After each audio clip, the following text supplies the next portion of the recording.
Hello everyone.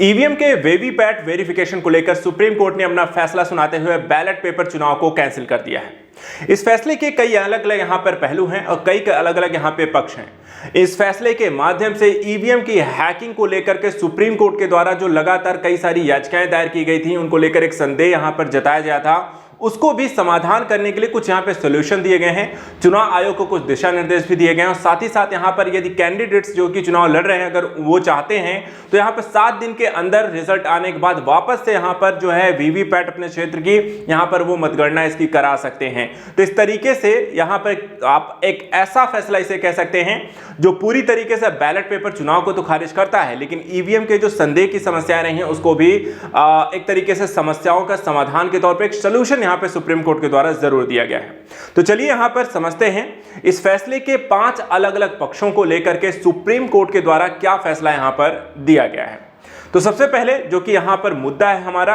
EVM और VVPAT के verification को लेकर के, जो अहम फैसला था, जो मेन फैसला था कि यहां पे देखिए बैलेट पेपर से चुनाव नहीं होंगे और इसी को हम यहां पे समझने का प्रयास करेंगे।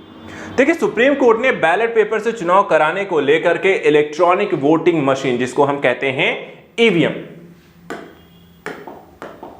तो ईवीएम और वीवीपैट स्लिप की 100% क्रॉस चेकिंग कराने से जो जुड़ी याचिकाएं थी वो यहां पर आपको खारिज कर दी हैं। साथ ही यहां पर जो बड़ा फैसला इसके साथ एक जुड़ा हुआ है, जो देखने वाली बात यहां पर है कि कोर्ट ने ईवीएम के इस्तेमाल के 42 साल के इतिहास में पहली बार जांच का रास्ता यहां पर खोल दिया है। शुक्रवार को हुई और जो सुनवाई है इसमें बेंच जस्टिस दीपांकर दत्ता और जस्टिस संजीव खन्ना की थी और दोनों ने एकमत होकर इस फैसले को यहां पर सुनाया है। यानी कि अब ईवीएम की गड़बड़ी को लेकर के यहां पे जांच संभव है और कोई भी ऐसी शिकायत आती तो वहां पर चुनाव आयोग को उस शिकायत को दूर करने को लेकर के यहां पर प्रयास करने होंगे। वहीं अगर हम बात करते हैं कि क्या है यहां पर केस से संबंधित यहां पे कौन कौन से पक्ष हैं और वहां पर आपको किस तरीके के फैसले, हर एक पक्ष को यह फैसला कैसे प्रभावित करता है, तो वो देखते हैं। सबसे पहले देखिए, फुल फॉर्म जरूर ध्यान रखिएगा, एग्जाम में हो सकता है पूछ लिया जाए। तो voter verifiable paper audit trial यानी कि वीवीपैट है और यहां पर आप देखें 2013 से यहां पर इसकी शुरुआत एक तरीके से की गई थी। नागालैंड में सबसे पहले इसको स्टार्ट किया गया था। ठीक है, चलिए बात करते हैं यहां पर। तो इस केस में यहां पे 3 पक्ष आपको शामिल थे। साथ ही इसमें देखा जाए तो आपको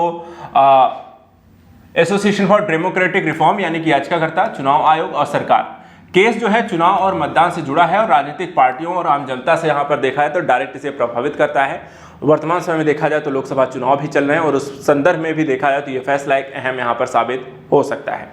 अगर हम बात करें यहाँ पे जो पक्ष इससे जुड़े हुए हैं तो सबसे पहले हम समझते हैं आम आदमी यानी कि जो मतदाता है, यह फैसला मतदाता को किस तरीके से प्रभावित कर सकता है। देखिए, यहाँ पे सुप्रीम कोर्ट ने इस फैसले में आम आदमी के वोट देने की प्रोसेस में किसी तरीके के बदलाव को लेकर के यहाँ पर निर्णय नहीं, यानी कि आप जैसे वोट दे रहे हैं वैसे यहाँ पे प्रक्रिया आपको करनी है, उसमें किसी तरीके कोई चेंज नहीं होंगे। यानी कि वोटर जो है पोलिंग बूथ पे जाएगा, अंगुली पर स्याही लगेगी, चुनाव अधिकारी कंट्रोल यूनिट का बटन दबाएगा, वोटर बैलेट यूनिट में कैंडिडेट के नाम के सामने का बटन दबाएगा और फिर कुछ ही सेकंड में यहाँ पर जो होगा लाइट अपनी जलेगी, पर्ची आपकी आएगी। जो जैसे समय में चुनाव पड़ते हैं, वोट डालते हैं, वो प्रक्रिया वैसे ही चलती रहेगी। यानी कि मतदाता को के संदर्भ में किसी तरीके कोई चेंज यहाँ पर नहीं आने वाला इस फैसले से।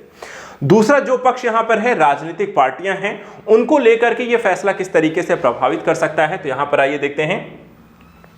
देखिए, राजनीतिक पार्टियां और जो कैंडिडेट्स हैं जो चुनाव लड़ रहे हैं उनके संदर्भ में देखें तो फैसले के बाद राजनीतिक पार्टियों और कैंडिडेट्स के लिए एक रास्ता यहां पर जरूर जो बेहतर के संदर्भ में देखा गया है कि वे ईवीएम की जांच यहां पर करवा सकेंगे और कैसे करवाएंगे उसके संदर्भ में जो दिशा निर्देश यहां पे दिए गए हैं कि दूसरे और तीसरे नंबर पे आने वाले किसी भी कैंडिडेट्स को यदि ये शक होता है कि जो रिजल्ट घोषित हुआ है उसमें किसी तरीके की समस्या है, तो आप रिजल्ट घोषित होने के 7 दिन के भीतर यहां पर आप शिकायत कर सकते हैं। शिकायत के बाद क्या होगा कि ईवीएम बनाने वाली जो कंपनी होगी, इंजीनियर्स यहां पर इसकी जांच भी करेंगे और किसी भी लोकसभा क्षेत्र में शामिल जो विधानसभा क्षेत्रवार की यहां पर टोटल ईवीएम में से करीब 5% मशीनों की यहां पर आपको जांच हो सकेगी और ईवीएम के शिकायत करने वाला जो प्रत्याशी है वही उसका यहां पर खर्च भी उठाने वाला है। तो अभी तक जो मतगणना यहां पर देखा जाए, जो मिलान होता था किसी भी एक क्षेत्र के संदर्भ में, जो 5 से वीवीपैट की मिलान होती थी, वो यहां पर 5% तक वहां पर मिलान करने को संभव बनाया गया है और 7 दिन के अंदर यहां पर आपको जांच भी की जाएगी और साथ ही वहां पर मिलान भी किया जाएगा। तो एक बेहतर के संदर्भ में गड़बड़ी की जांच को यहां पर परखने के लिए एक अहम फैसला है। इसके साथ इस जांच का जो खर्च है कैंडिडेट को उठाना है और आयोग ने यह भी बताया कि जांच की समय सीमा और खर्च को लेकर यहां पर जल्द ही जानकारी भी शेयर की जाएगी कि कितना खर्च आएगा, कैसे यहां पर आपको पे करना है। जांच के बाद यदि साबित होता है कि ईवीएम से छेड़छाड़ की गई है तो शिकायत करने वाले कैंडिडेट्स को जांच का पूरा खर्च यहां पर लौटा दिया जाएगा। यानी कि अगर आपको गलत पाए गए तो खर्चा आपका लगेगा, सही पाए जाते हैं कि यहां पर सही में गड़बड़ी होगी तो जो पैसा आपका लगा है वो वापस भी किया जाएगा। तीसरा यहां पे देखिए, जो याचिकाकर्ता का पक्ष, जो जिन्होंने याचिकाएं यहां पे लगाई थी, उनकी सभी याचिकाएं खारिज हो गई हैं, लेकिन ईवीएम की जांच के आदेश से थोड़ी राहत यहां पर आपको जरूर मिली है। जो वकील थे यहां पर देखिए, एडीआर जो वकील प्रशांत भूषण ने यहां पर लड़ा है, सुप्रीम कोर्ट ने कई निर्देश दिए हैं, कैंडिडेट्स की शिकायत की जांच होगी और इसके बाद यहां पे जो याचिकाएं हैं वो इसमें खारिज की गई हैं। अब इसके बाद अगर यहां पे देखा जाए तो चुनाव आयोग को लेकर के सुप्रीम कोर्ट के द्वारा जो यहां पे 3 निर्देश आपको सुप्रीम कोर्ट को दिए, चुनाव आयोग को दिए गए हैं और सरकार को लेकर के क्या यहां पर सुप्रीम कोर्ट ने कहा है वो भी समझ लीजिए। सबसे पहले चुनाव आयोग को संदर्भ में सुप्रीम कोर्ट के द्वारा यहां पर 3 निर्देश दिए गए हैं। पहला कि सिंबल लोडिंग प्रक्रिया के पूरा होने के बाद पूरी जो आपको यूनिट होगी उसे आप सील कर देंगे और सील करने के साथ ही सील की गई यूनिट को 45 दिन के लिए आप यहां पर एक स्ट्रॉन्ग रूम में यहां पर स्टोर कर देंगे। इसके बाद इलेक्ट्रॉनिक मशीन से पेपर स्लिप की गिनती के सुझाव का भी यहां पर अब परीक्षण किया जाएगा और तीसरा यह भी देखना है कि क्या चुनाव निशान के अलावा हर पार्टी के लिए बारकोड हो सकता है जिसके माध्यम से यहां पर मिलान करना आसान हो सके। और इन चीजों को लेकर चुनाव आयोग को बोला गया कि आप इस पर काम करिए और जो भी यहां पर चीजें डेवलपमेंट हो सकती हैं इसे और कैसे बेहतर बनाया जा सकता है, जो लगातार एक आपको सवाल खड़े किए जाते हैं उनको दूर करने को लेकर कुछ अलग उपाय यहां पर जरूर अपनाइए, जिसमें बारकोडिंग और पेपर स्लिप की गिनती जैसी चीजों को लेकर दिशा निर्देश दिए गए हैं। वही सरकार को लेकर देखा जाए तो सुप्रीम कोर्ट के द्वारा कोई यहां पर सरकार को सीधे यहां पर इंस्ट्रक्शन नहीं दिए गए हैं, आदेश नहीं दिए गए हैं। यहां पर आप देख सकते हैं उन्होंने कहा है ईवीएम वीवीपैट से चुनाव के संदर्भ बिना सोचे समझे सिस्टम पर सवाल उठाना बेवजह यहां पर शक करने को बढ़ावा देना है और इस तरीके सरकार को लेकर किसी तरीके को यहां पे सवाल निशान नहीं खड़े किए गए। लेकिन इस फैसले को अगर हम पूरा यहां पर देखें अलग अलग पक्षों को लेकर के तो बेहतर क्या है कि यहां पे कैंडिडेट्स चुनाव आयोग की तरफ से चुनाव आयोग को जहां पे सुप्रीम कोर्ट ने निर्देश दिए हैं कि आप चुनाव को और भी बेहतर कैसे बना सकते हैं और जो भी सवालिया निशान लगे हैं उनको आप यहां पर देखें, उनमें बेहतर लाने के संदर्भ में इन प्रयासों को कीजिए।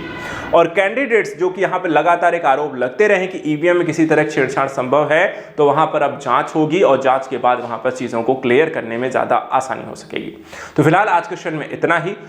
जो है चुनाव को और बेहतर बनाने के लिए और एक निष्पक्ष चुनाव होने के लिए यहां पर ये सुप्रीम कोर्ट का जो निर्णय है वो आप कह सकते हैं एक बहुत बड़े फैसले के तौर पर देखा जा सकता है। ऐसे ही मुद्दों को यहां पर देखने, समझने और पढ़ने के लिए आप हमारे साथ जुड़े रहिए। फिलहाल आज के लिए इतना ही। Thank you so much and good luck.